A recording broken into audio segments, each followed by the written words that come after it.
Hello everyone, welcome back to the channel. In this video I'm going to create a quick in-depth review about this product communicator called LaunchNotes.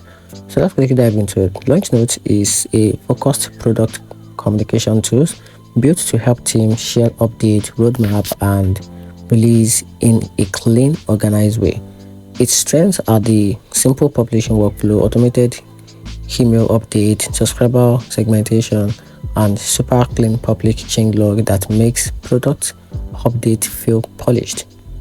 After that, it's great for keeping customers, stakeholders, and internal teams aligned without the chaos of manual announcement.